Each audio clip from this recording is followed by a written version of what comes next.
हरे भरे जंगल के एक कोने में एक सुंदर फूलों से भरी वादी थी। इस वादी में कई तरह के कीट पतंगे रहते थे, जिनमें से तीन सबसे खास थे। एक मेहनती मधुमक्खी जिसका नाम बिंदु था, एक खुशमिजाज तितली जिसका नाम तारा था और एक संगीत प्रेमी टिड्डा जिसका नाम मोंटी था। एक दिन बिंदु सुबह सुबह अपने छत्ते से निकलकर फूलों का रस इकट्ठा करने चली गई।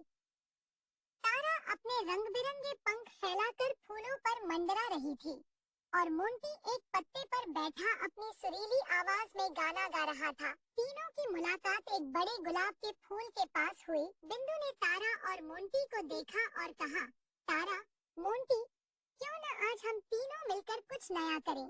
मैंने सुना है कि इस वादी के पार एक रहस्यमय बगीचा है, जहाँ के फूल बहुत ही अनोखे और मीठे होते हैं। तारा ने अपने पंख फड़फड़ाते हुए कहा, वाह, यह तो मजेदार होगा। चलो चलते हैं। मोंटी ने भी उत्साहित होकर कहा, मेरा गाना उस बगीचे में और भी सुरीला लगेगा। चलो चलते हैं। तीनों ने मिलकर उस बगीचे की ओर उड़ान भरी। रास्ते में उन्हें कई तरह की बाधाओं का सामना करना पड़ा। कभी घने पेड़, कभी तेज हवा और कभी कभी डरावने पक्षी, लेकिन तीनों ने मिलकर एक दूसरे का साथ दिया और सभी बाधाओं को पार कर लिया। आखिरकार वे उस रहस्यमय बगीचे में पहुंचे।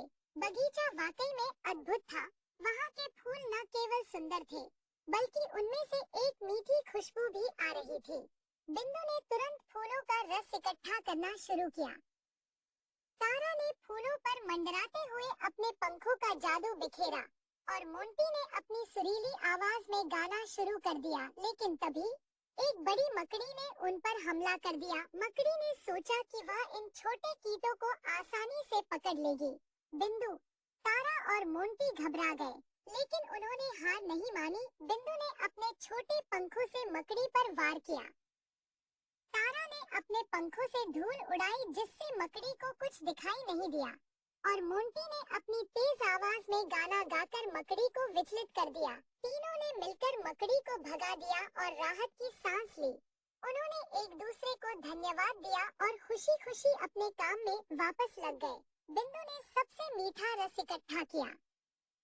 तारा ने अपने पंखों से फूलों का पराग फैलाया और मोंटी ने अपनी सुरीली आवाज से पूरे बगीचे को मंत्रमुग्ध कर दिया। शाम होने पर तीनों वापस अपने घर लौटे। रास्ते में उन्होंने अपनी साहसिक यात्रा के बारे में बातें की और महसूस किया कि एकता और मित्रता से वे किसी भी चुनौती का सामना कर सकते हैं। बिंदु, तारा और मोंटी ने अपनी इस यात्रा से न केवल अनोखा अनुभव प्राप्त किया, बल्कि एक दूसरे के प्रति सम्मान और प्यार भी बढ़ाया। इस प्रकार तीनों मित्रों ने यह साबित किया कि जब हम मिलकर काम करते हैं, तो कोई भी मुश्किल हमें रोक नहीं सकती। उनकी दोस्ती और साहस की यह कहानी जंगल के हर कोने में गूंजने लगी और वे सबके लिए प्रेरणा बन गए।